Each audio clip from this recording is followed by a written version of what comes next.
Oh, what's going on, guys? As of right now, we actually got, and it's going to be adding power steering back in the car, doing a custom fuel line for the fuel rail. This fuel rail will have to be modified, so let's not worry about that now. Radiator and all that stuff is going to have to be a custom line here. I'm going to go ahead and start putting these fittings in place. I was going to start using AN fittings to do all this kind of stuff, but then everything got really expensive. Plus, this car's not mine, so we're gonna keep it on the cheap side for power steering lines only and custom fuel lines. All right, guys, so now that we have everything over there on the rack done, here's the stock SRT4 power steering fitting right here. So that's gonna actually go right down here, right where it connects to, real quick. And so on this one, we're actually gonna have it right at an angle, just cause we're gonna have to run this right underneath the frame. Everything's going to be mounted in place with some separators, and make sure it's all nice and neat. It's going to come right back up in here, straight back to the power steering rack. And I'm not running it through here since we're going to have all the plumbing and all that kinds of stuff there.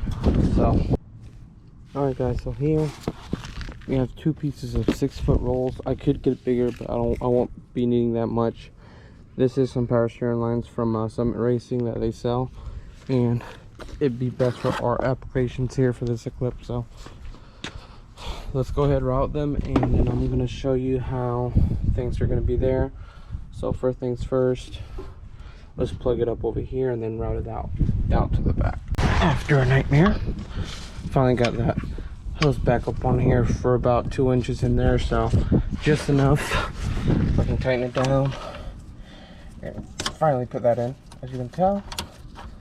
So this is actually going to be going, I'll show you, out like this. Ended up feeding the lines through here, up top, through the middle right here. That's going to be the best way for me to have it as neat as possible without drilling any holes in the actual subframe itself to feed them through. So I'm actually going to go from there. Let me extend those out, just so I can see where they're going to be at, because I need them in the best place as possible. Like I said, I want to make sure everything's perfect on this. So lines are going to be running out from the side here and hooked up just right there, just like that. All right, what's up, guys? So power steering lines in place, as you can tell. All that's going to be running towards the back, and same over here. All in place. This has to go over here, but need a new reservoir. So as you can tell, that reservoir nipple right there is actually broken off, so this goes there. Right now it's not zip tighted, just to have everything in place. I am going to be using some of these line separators just like these for a -4 if I remember right, but I ordered some 6AM line for these lines. So that should be just about it. So I'm gonna be having 1, 2, and then 2 more up top. That should be good. Just have everything in place. Nothing with the engine or suspension, wheels, or anything is gonna be bothering this. I used to have some lines there for the fuels and all that stuff, but other than that, that's it for the power steering lines. Now let's continue to a fuel line real quick. Alright, guys, so here's our fuel lines here. Here's our fuel lines, 6 amps. Nothing too fancy or big, because who knows how much power we're going to push. We ain't going to be pushing much. So there's that. Here's a quick disconnect, Vibrant Performance, female quick disconnect on that one. Here's the part number. So if you are doing an SRT4 swap or anything of that stuff for your SRT4 fuel line, you can use this. Pretty handy and a lot better. So I'll actually have a 90 degrees here. There's a few more here and there, but another 90, and then I got some spare ones right up in there just for different things. So all right, let's start assembling this line, and I'm gonna show you how it's actually going to be routed. First, I'm actually going to start assembling this line real quick so I can get it all connected and right where I need it to be. So let's get that first and then go from there.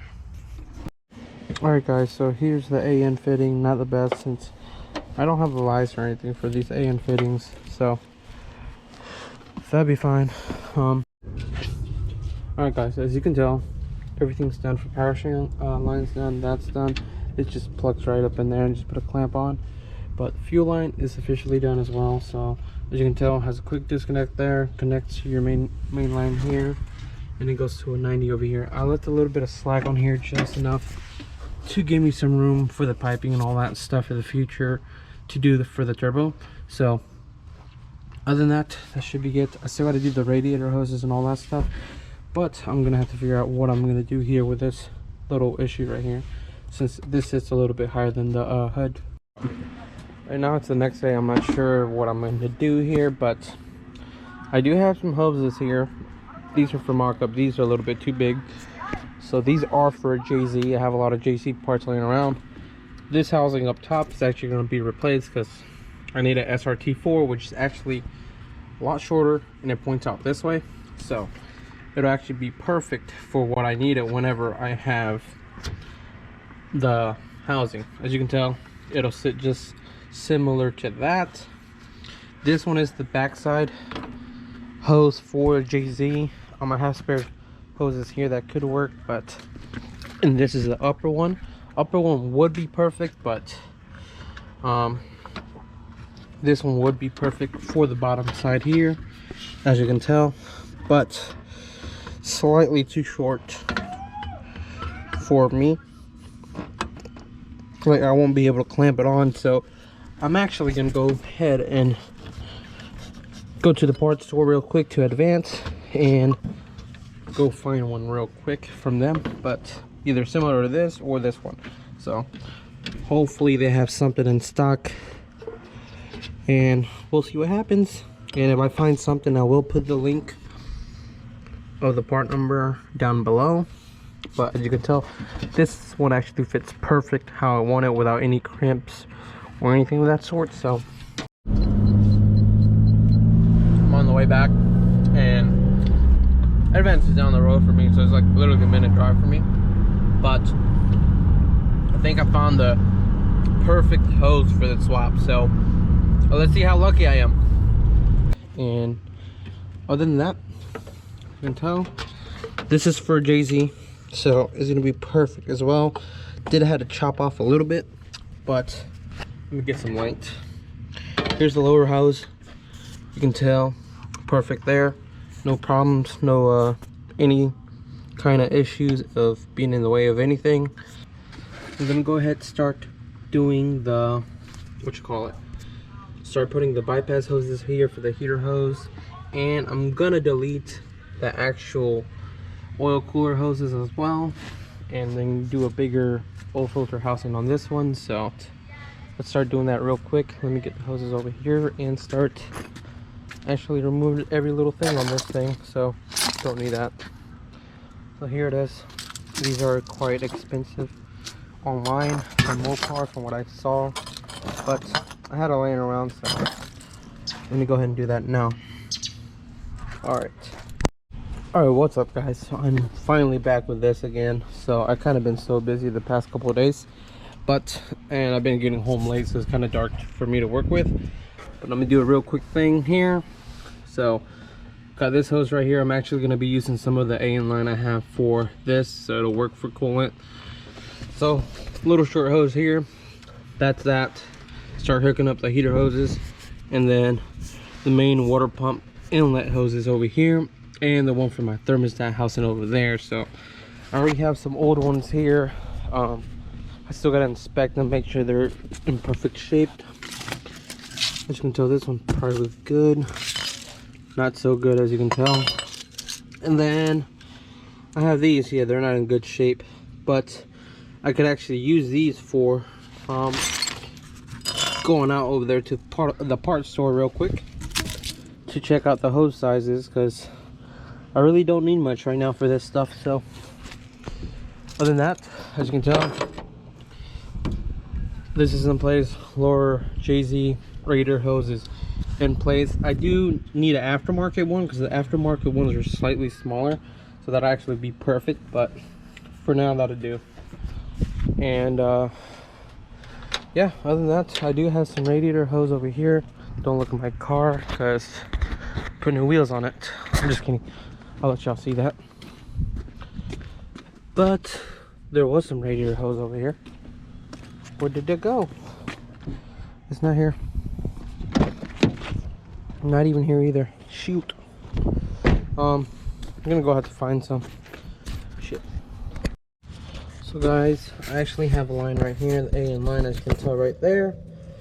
What I'm doing here is basically adding a little line separator right there real quick, just so I can make it neat. All of this is gonna come off, but this is temporary. I just want to at least mock up everything of how the whole car is going to be before we actually officially start putting it all together, because it's going to be a whole lot of work. But as you can tell, it's going to be running right across there. Once it's all ready, might have to pull this line back a little bit more, give it more slack, and then I'm going to have to put some kind of clamp here with a clip here, and I'll actually clip right into this little hole, which I think I have some at work, some little clips for that holds the hose in place. But as you can tell, perfect there. As you can tell, a little line up here from there to there to your bypass hose for your turbo. And then I do have this other line in the back side, which I'm gonna have to worry about a little bit later on. These oil coolers are known for leaking later on down the road, so I'm debating if I should delete it or not, but most likely I'll delete it and just run a hose and bypass that itself. So this is actually gonna be the last thing I'm gonna do. So this pipe is actually for basically it's for your one of the crossover pipes from the back of the block to your oil cooler, which I'm actually deleting the oil cooler. So this is actually my spare one. And what I'm gonna do is basically, instead of this going straight down to the cooler, I'm actually gonna be chopping it off right here, and the line's gonna go straight back to the oil cooler line, right where it goes to the crossover pipe in front of the engine. So let's chop this up real quick.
Just like that, guys, just out of the way. I won't be needing that no more, so might swap out the housing itself for a bigger filter, but we will see.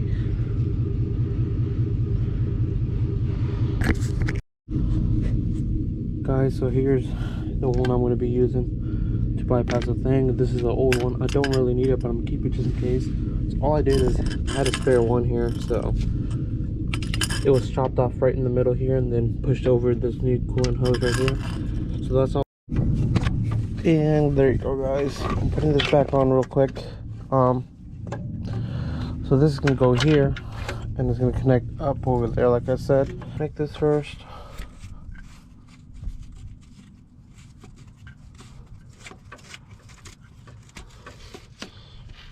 Alright guys, so now that we have everything done over there underneath, we're gonna go ahead and start putting the actual thermostat housing itself on. It's not gonna be buttoned up at all for now, because I am gonna have to pull the engine right back out because of basically I'm gonna have to take everything apart, check the clutch fit, and basically I have to swap a few parts out and take these off because This is no good. It's broken from one of the fittings there, so that's going to be a lot easier to pull off with the whole entire engine out. Then I can replace this a little bit later on, but I'm going to actually do some fitment here, but that's going to go just like that, and we'll go from there.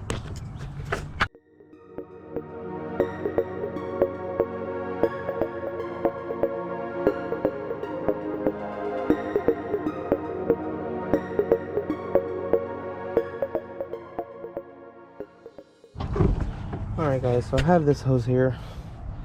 As you can tell, part number right here. It's hard to tell there, but if you know, this is the number I'm going to be using for the hose. As you can tell, I chopped the end off over here since it's at an angle, but that's going to be just like that to not be able to actually put it in place.